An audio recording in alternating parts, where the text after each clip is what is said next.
All right, cool. Welcome to Beyond 2020, the 24-hour global event put on by Payoneer. Really excited about this session.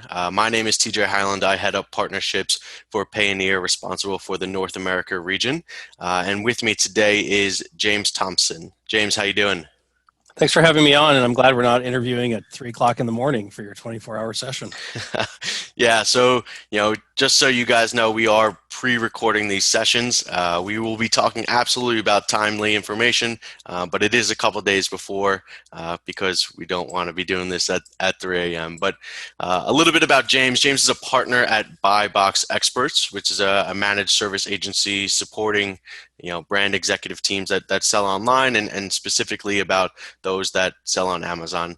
He himself is an equity investor in multiple brands that sell on Amazon. He previously served as the head of Amazon Services, division responsible for recruiting new sellers on Amazon, and he also worked as the first FBA account manager. So James is a really original guy, one of the prime guys to have in terms of Amazon knowledge and how the inside works and now how it works from the outside. You might also know James from the Prosper Show, a show that he founded or co-founded in 2015. And then a couple of other books and publications that he's put out. In 2017, wrote The Amazon Marketplace Dilemma, which was designed for brand executives seeking to optimize their distribution strategy on Amazon.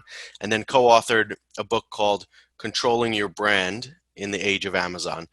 So as you might guess, this conversation will be about strategic issues that brands need to tackle immediately. So we are in the midst of Q4, so we need to things that you can do today, but things that'll affect your business for Q4, but also into 2021. So James, as we mentioned, we are recording a couple days ahead of the, I believe, officially launched Prime Day for October 13th. So when this airs, we'll be in the midst of Prime Day. So, what does that mean? How does that change things for sellers? So Prime Day has always been primarily about Amazon selling Prime memberships, Prime equipment, private label brands that they make. That has been first and foremost the intention. Now consumers get to benefit from all these other first-party and third-party sellers making promotional offers available during this time. What is unusual this year is by moving it to October, a mere 5.5 weeks before Black Friday and Cyber Monday, you have the situation where consumers are going to have to make the decision, are they going to buy a bunch of stuff in October and then buy a bunch of stuff again in November as they start their holiday shopping? Typically what happens is when consumers start their holiday shopping in November, they're able to get orders directly shipped to the people that they're sending gifts. If you're buying gifts in October, you're having to have that shipped to yourself in order to then sit around and wait a month and a half before you might send it on to a family member or a friend. Or you've got this peculiar situation. Am I going to send it directly now, 2 months in advance of Christmas, to my desired family or friend? So what I'm anticipating is we're going to see people buying stuff for themselves in October and then waiting until November to buy things for other people. So from a seller perspective, how does that change, how you have to think about how you operate your business? Because, it was only really confirmed within the last, week or two and speculated before that Prime Day would even be happening in October. We've a lot of speculation, but no one really knew. So when you place these inventory orders, you're probably thinking about Q4 as just, normal holiday sales, normal Black Friday, Cyber Monday, peak season as it may. How do sellers have to take this into account? And, hopefully they have a tremendous, Prime Day, but then what happens when they don't have that same amount of inventory for their normal sales or their normal If opportunity? you're a seller that has decided to do promotions on the same products for Prime Day as for late November, customers are going to see prices up and then down and then up and then down in a very short period of time. And that can certainly be challenging. I would anticipate that most brands that are going to participate in Prime Day specials are going to be focusing on different products for a Prime Day promotion versus a Cyber Monday or a Black Friday promotion. So when we talk about how much inventory you will or won't have by the time you get to Black Friday, it should be considered that you're not likely to be using the same products in both promotional periods. I also think of, because people are going to be more likely to be buying things for themselves in October, the likelihood that they're going to overspend and buy luxury items, I see less of that likely to happen in October and more of the gift giving to happen in late November. Because of COVID, because of the significant loss of jobs and the consumer confidence being hit hard over the last 6 months, I'm anticipating consumers are going to spend a lot less money in general in Q4. So if they're ramping up and buying a bunch of stuff for themselves in October, it means they're likely going to spend less money in November. But it also means the flip side, which is people may hold off on buying things in October and instead choose to buy things in November because they would rather gift products rather than buy stuff for themselves. So your estimate is that, just because Prime Day's here, people are not going to spend as frivolously as they might have in July, but because they're looking at, their spend maybe as a consumer on a quarterly basis, given everything that's going on in the world, that you're not saying if you normally spend $1,000, now you're going to spend two. It's like, I'm still going to spend my $1,000 or maybe a little less, just split up potentially in different ways. I think it's going to be an either or rather than let's do both. Understood. So I think one thing that we've spoken about is the distribution control and potentially what that looks like given some FBA limitations around, being able to fulfill all these orders in October, November, December. Right. And, if you do wait till November, December to get your items from Amazon or from any, third-party marketplace seller, what does that look like? Can you rely on, normal shipping methods to get your items there on a normal basis, like how we saw in April when FBA had limitations and things were taking 2 to 3 weeks to be delivered, even if you had Prime. Right. So I think Prime Day will be a very, very good test for Amazon to see, number one, have they actually made up all the shipping capacity that they needed to deal with just the normal COVID bump, all this increased shifting of consumer demand to Amazon versus other channels? Have they made enough adjustment in last mile delivery, in being able to move boxes across the country by planes and trucks and so on? I'm still seeing, with some of our clients, I'm still seeing Prime not being consistently 1 to 2 days across the whole country. And so if we now layer in Prime Day level of demand over and above what we have with standard COVID demand, the logistics system is going to be pushed to the absolute limit. That's just for 1, 2, 2.5 days of Prime. What happens when we get to, Black Friday and for 20, 25 days nonstop, we have crazy, crazy levels of increased orders. Amazon's going to use Prime Day to test to see just how extensive the ability to handle all these extra packages, how extensively they've built out and how well that system works. I'm a little bit hesitant. I don't see a lot of extra capacity because, again, here, whether we're in late September, early October before Prime Day, Amazon isn't delivering on its Prime Promise delivery consistently across the country to that 1 or 2 day tune that they pride themselves on being able to do. So the implications for sellers are very clear. Assume that whatever you can get through FBA, that's great, but you need a backup plan. Even if first of all, demand's going to be higher than last year because everything's being bought online. So if demand is much, much higher, then you layer in your normal Q4 bump. So demand is even that much more higher. And you layer in Amazon putting very tight restrictions on who can send how many units of what into each of the FBA facilities. because Amazon is already bursting at the seams and we're not even at Prime Day, we're in a situation where you could have a moderately decent selling product and you're being constrained on how much product you can put into the warehouse. If you sell through it and you need to replenish it, Amazon doesn't have anywhere to put all of this. And so if you're selling 100 units a week and you're sending in 200-300 units at a time and you're trying to replenish quickly, the lag times for Amazon to receive product in Q4 are traditionally much longer anyways. Right. With these extra pressures, you're now at a point as a seller, you've got to have a merchant fulfilled option in place. And for many of these companies, that means, yeah, you either use your own warehouse or you need to use a 3PL that's set up to do individual order fulfillment. Here's the other kind of scary thing that's happening. Everybody is going online. Every retailer that can get online is going online. Amazon has its, right? well, they have to, but Yeah. Amazon has its own last mile delivery network that they've built. And it's massively impressive. Every other retailer, for all intents and purposes, every other retailer is using UPS, FedEx, USPS. Well, those organizations are growing as fast as they can, but they're growing at 5, 8, 10% year over year, when the amount of demand to ship packages in Q4 is going to be far more than 5, 8, 10% more than it was last year, which means every other retailer out there is likely going to incur a situation where the logistics or the shipping partners they have are going to be not able to get things quickly or as quickly to consumers. So the implications are, I'm a consumer, I buy off Amazon, expect to have longer delays in getting products delivered to me.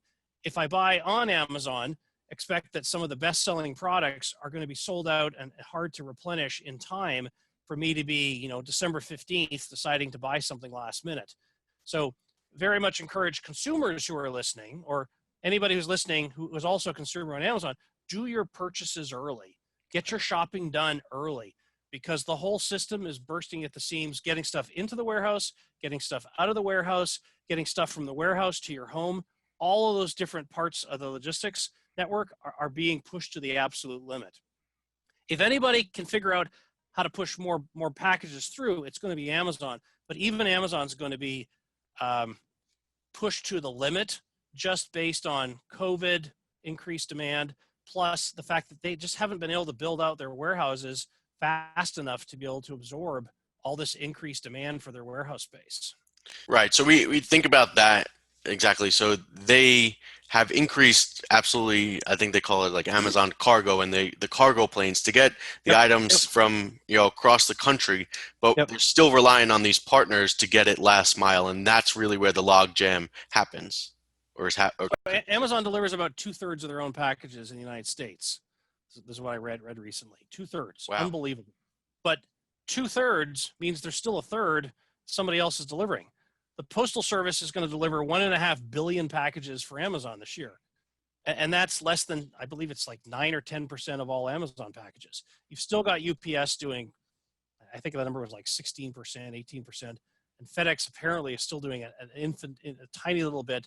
All of those companies are growing nowhere near as fast as Amazon's Prime order demand is growing. Right. And so everybody's got to be involved in getting things done. As a consumer, I can't pick which of those last mile delivery options I'm going to get on my Prime order. So again, I go back to place your orders early, get your shopping done early. If you want to make sure you've got everything ready for whatever your holiday is that you celebrate, plan well in advance, both because products are going to sell out quickly and it's going to take longer for those products to get delivered to your home.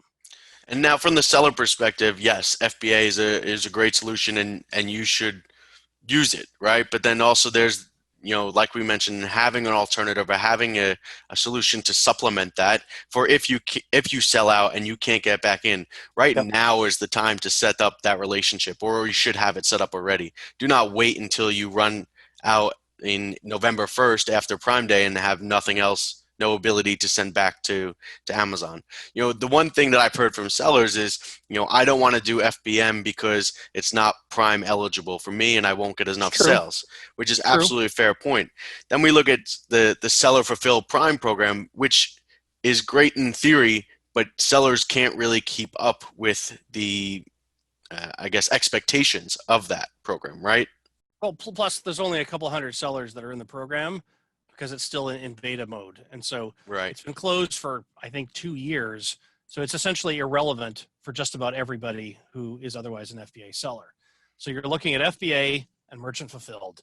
If FBA is at capacity and you can't get products in there fast enough, or Amazon is limiting how much inventory space you can use, well then, if you want Amazon to be a decent channel, you're going to have to use an FBM solution.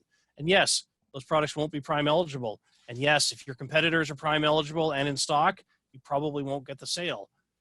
But I think we're going to see a situation where a lot of people are out of stock of Prime eligible offers. And so consumers are going to have to say, well, here's a company that can get me stuff quickly.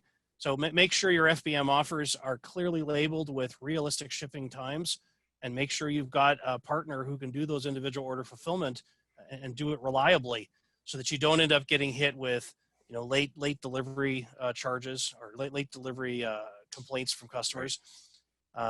These are all issues for companies that have pretty much given all their logistics to FBA up to this point.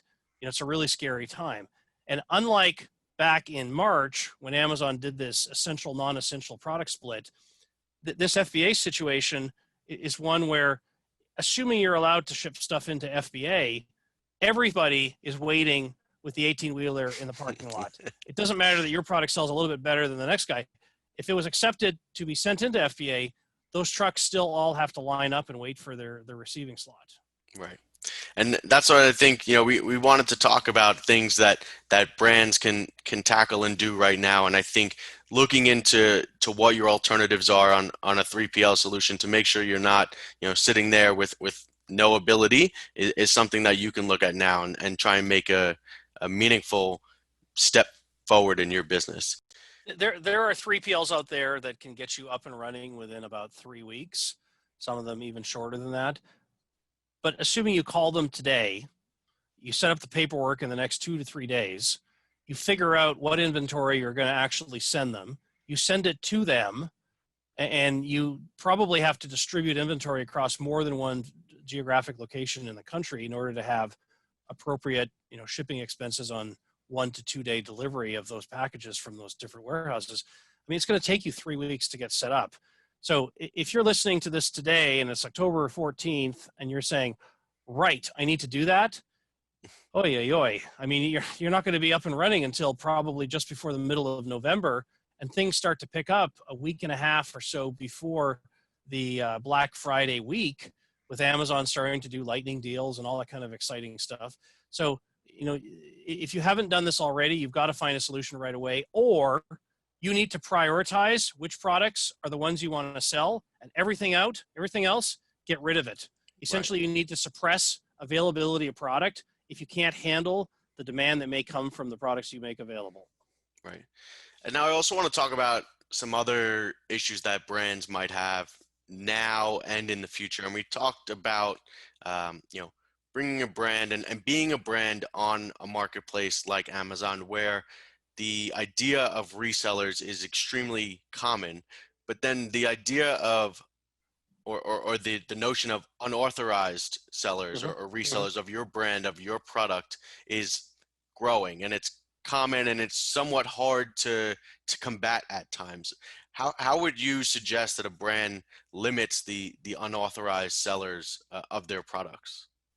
So Amazon is a marketplace that has thrived because of the growth of unauthorized sellers on the site. Companies that aren't authorized by the brand to sell the products, but have legal protection in the United States to resell product.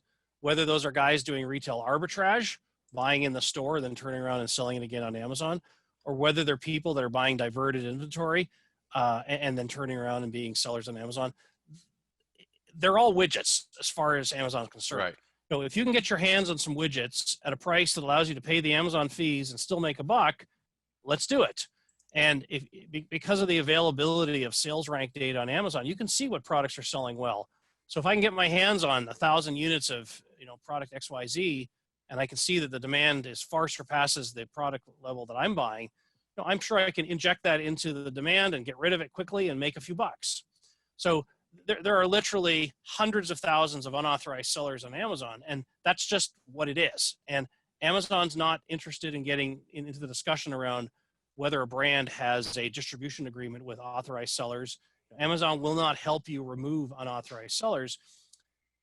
In this country, we have federal case law around something called first sale doctrine, where I have the legal right to buy your product and resell it without your permission. And most Amazon unauthorized sellers can leverage that legal protection in order to be in a position to exist as an unauthorized seller. Amazon's not going to get involved. They just want to have the products on the site. Right. The more sellers there are on the site, the more price competition there is. The more price competition, the lower prices, the better for Amazon customers. That's all part of Amazon's flywheel. So if you're a brand that says, I recognize that I don't have complete control of distribution, meaning I don't have control of where every unit of product goes when I send it to a distributor or to a retailer. As a brand, you can have a MAP policy, an advertising policy where you go to your authorized sellers and say, you must sell, you cannot advertise products below a certain price. Mm-hmm. Okay, that policy is reasonable for authorized sellers. That policy does zippo for unauthorized sellers, Right. i.e. it does nothing to protect you against the major thrash that's happening on Amazon that's creating not only lower prices on Amazon, but is likely leading to some of the complaints you're getting from brick and mortar retailers who also carry your products and are being forced to hold themselves to a minimum advertised price.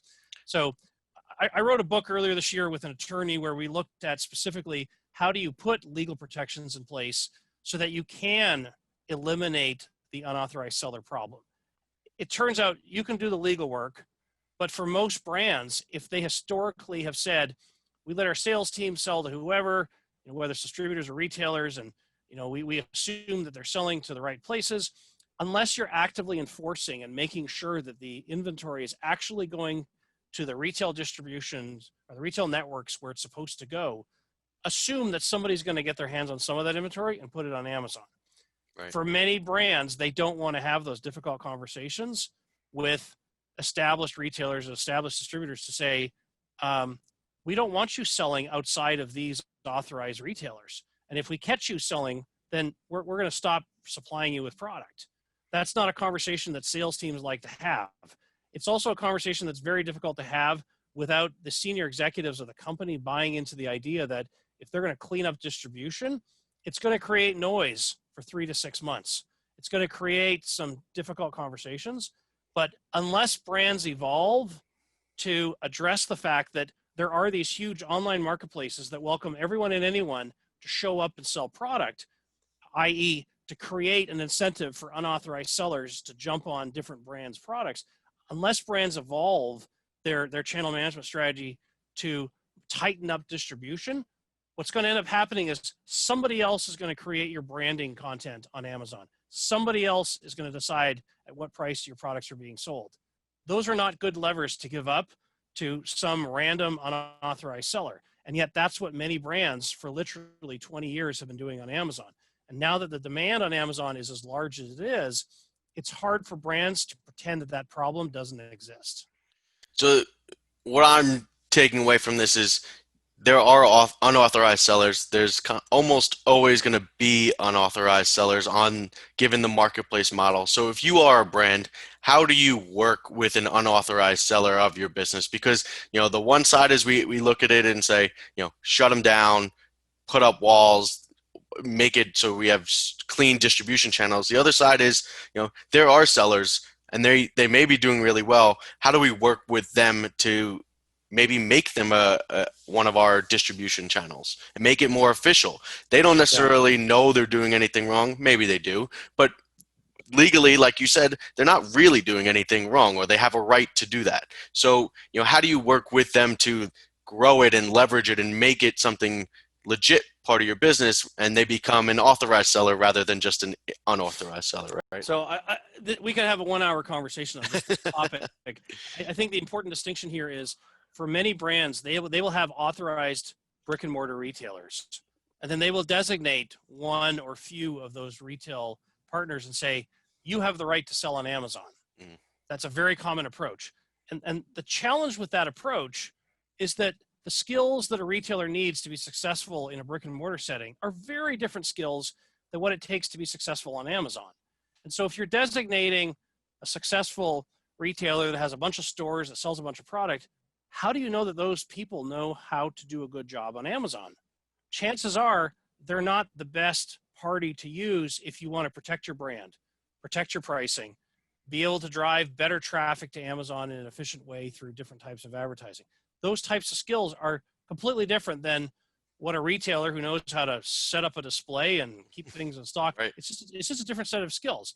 So there are large exclusive resellers on Amazon who work with brands. There are agencies like mine that will help brands go direct to consumer. And there are all sorts of other types of models in between where if a brand says, I need to proactively manage my own existence on Amazon, whether that's working with someone, working through someone, or being the seller myself, all of these types of models are quite different than what a brand that's used to using distributors and traditional brick and mortar retailers. It's a different game, and the game has changed. So, and I want to clarify one thing you said earlier. While these unauthorized sellers have legal protections under most circumstances, there are ways to create tighter enforcement of your trademark so that you as a brand actually create a legal mechanism by which you make the unauthorized seller activity now an illegal activity, whereby you can go after the unauthorized sellers. That's a whole other kettle of fish. I'm happy to talk offline with anybody about that. But here's one of the other important things to keep in mind. Even if I see an unauthorized seller doing a lot of volume of my product on Amazon, for many brands, they don't even know how to get a hold of the unauthorized seller. Yes, Right. recently Amazon has started to publish unauthorized seller contact information. We're going to have to wait a little bit more time to figure out how often is that information actually accurate and meaningfully connecting you to a human being at the company. But that information starts to become available. In most circumstances, these unauthorized sellers, they're not going to give up who their suppliers are in terms of getting these brand products. And sometimes these conversations around, hey, I'm a brand, I've noticed you're really good at selling my product in an unauthorized manner, that is actually just a, searching around for, can you tell me who's supplying your product, Right. versus I'm impressed enough that I actually want to work with you. Let's make you a legitimate seller, give you direct supply of the product, give you proper branding information. Those kinds of conversations don't happen very often. Right. Seems like that is like you said, not very often. It's more likely brands wanting to take back control over their product and over their branding and such. So when we talk about that, isn't one of the ways a brand that can take back control of their branding is to go direct to consumer themselves if they had not already? So like to create that presence on Amazon or to, most likely if they're just had a retailer or physical location, or if they just had their own website, is Yeah. you kind of have to have skin in the game to control where you are, right? So I want to tease apart two issues. Controlling your branding and controlling your distribution, two very different issues on Amazon. As a brand, and by brand I mean a company that has a US registered trademark, you can go to Amazon and say, look, I'm a real brand. I want to have authority over the content that's used in your catalog to present my products to Amazon customers. That doesn't say, and I want to be the seller or I want to be the only seller. All it says is, I want to have control over the content that's used to present my branding material to Amazon customers. Amazon has the Amazon Brand Registry Program. A Right. brand with the registered trademark can go in. They can get essentially approved, whereby any listings that have their brand name, the brand can then go in and set up a Seller Central account where they load all the content. They may not even sell through the Seller Central account, but they can at least load their catalog into Amazon's catalog, and the brand is able to control what that content is going to look like. They can overwrite poor quality or incorrect content that was listed by some random third-party seller. That's all part of a brand controlling its message to consumers everywhere, including Amazon. Right. If the brand then wants to go direct to consumer, that's a different issue. If you want to go direct to consumer and you've never been a direct to consumer brand, okay, well, you can dip your toe into Amazon using Seller Central, but you got to know a whole lot of things before you can even dip your toe into Amazon. That's why working with an agency or working Right. with an exclusive reseller, those are options that allow you to get the expertise in an accelerated manner without actually having to hire a bunch of Amazon experts in-house, one to do advertising and one to do forecasting and one to do catalog cleanup. There's a lot of stuff that needs to happen. Unlike most channels for brands, if a brand wants to sell into a channel, they go to that channel and say, hey, I'm interested in selling through your channel. And the conversation happens and you either decide it's going to work or it's not going to work. With Amazon, if your brand happens to be popular enough that somebody wants to buy it, then some entrepreneur is going to find a way to get their hands on inventory, put it on Amazon and sell it. And so as a brand, someone else is often making the decision that your brand's going to be sold on Amazon. So you've got to ask yourself the question, not do I want to be sold on Amazon, but how do I plan to control the activity that happens on my brand on this massive sales channel?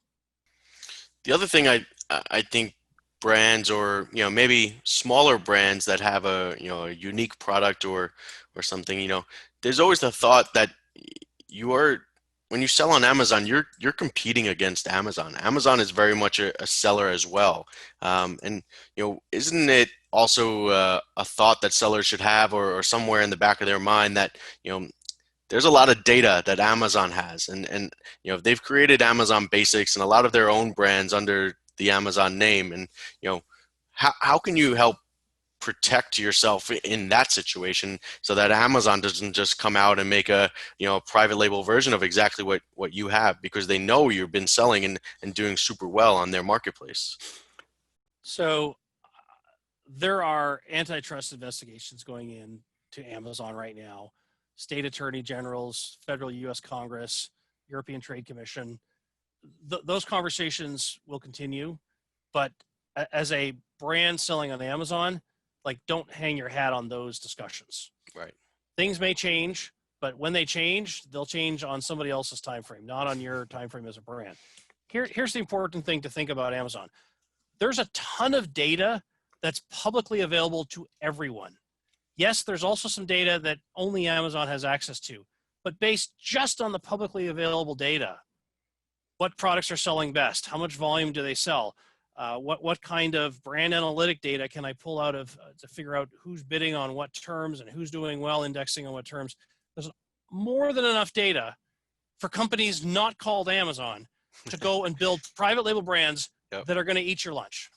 And in fact, there are literally tens of thousands of rather large successful private label brands and lots of ones that are smaller and not as successful that are all making a living on Amazon as digitally native or Amazon native brands, where they have used the publicly available data to figure out how to reverse engineer and make a better mousetrap. So I'm less worried about, will Amazon come along and eat my lunch?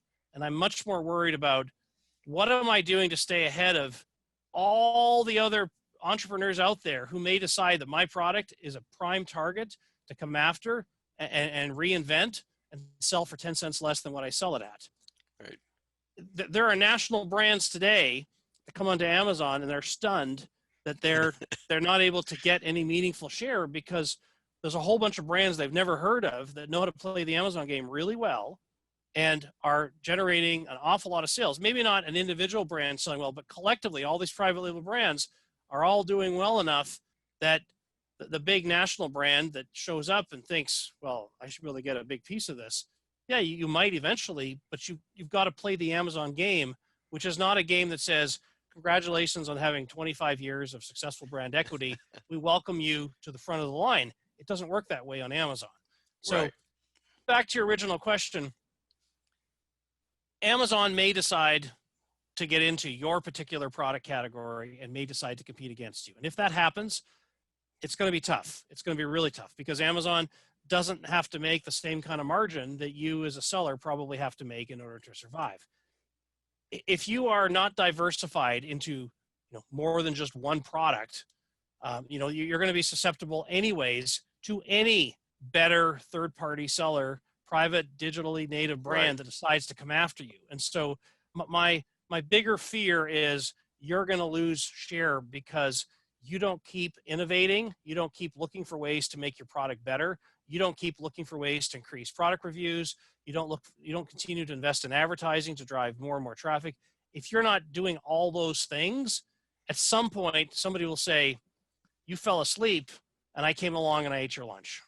Well, that's what I think is kind of a double-edged sword of having a super successful product or super successful brand is that people are going to notice you, and very much in the white label world is, there's tons of courses that teach people how to Oh do yeah. this and Oh to yeah. find the best-selling items with the least competition, and then you have 1,000 people trying to sell the same type of widget, whatever it may be. So James, I think we're pretty close to wrapping it up, and I think we've had a really good conversation on strategic issues that a lot of brands touch on, whether that's actual distribution channel amongst or on Amazon, but then also warehousing, 3PL, and Q4 solutions. Is there any one bit of information or one tip or anything that you would leave listeners with from this session? Even once COVID passes, the advancements that Amazon has made to get closer to consumers, to drive more adoption by consumers, not just more of the same adoption, but getting consumers introduced to new categories of products that they haven't historically bought on Amazon. It is becoming harder and harder for brands to pretend like they can avoid Amazon. And whether you're going to use Amazon for product search, for sales, as an advertising platform, you've got to have an active Amazon channel strategy in some way, shape, or form. I'm not saying all brands need to sell on Amazon, not at all. But Right. all brands need to control their branding on Amazon. All brands need to ask questions around, are there ways that they can tap into these hundreds of millions of customers for the purpose of advertising? If you are going to dip into Amazon as a sales channel, make sure you know what you're doing. Because quite frankly, the worst thing that you can do on Amazon is get in there, sell a bunch of product, and then discover you can't keep up with demand, and you run out of stock, and you're back starting at the beginning because Amazon's algorithms punish you severely if you run out of stock. So you've got to know what you're getting yourself into. You've got to expect that even though you may never have actively invested in Amazon, if you do properly invest, Amazon could very quickly, at least here in the United States, it could quickly become your number one channel, and your Right. number one channel far and away over anything else where you sell your products. And that's a little scary because, quite frankly, brands don't want to give up control to one particular retailer or one particular retail channel. And for the foreseeable future, that's what's going to continue to happen with Amazon because they're better at logistics, they're better at product search, they're better at advertising, they're better at making sure that brands that perform at the highest level of customer metrics, that those brands surface. And so if you're a well-established brand that hasn't innovated very much, or you're a little sloppy in certain areas, jumping onto Amazon without a full understanding of what it's going to take to succeed, I'm telling you right now, it's going to be a rough 2021 for those brands.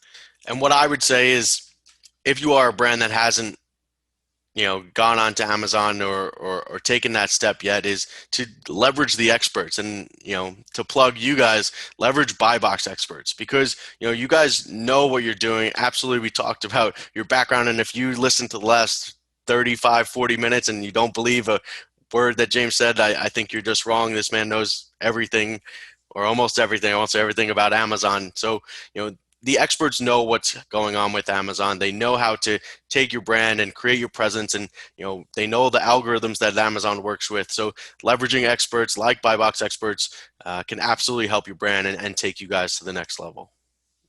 Thanks for having me on today, TJ. Absolutely. So just to wrap things up, thank you guys for reaching out. I'm sorry. Thank you guys for listening. We had a great time, and if you need anything, feel free to reach out to us, and we're happy to help. And please enjoy Beyond 2020.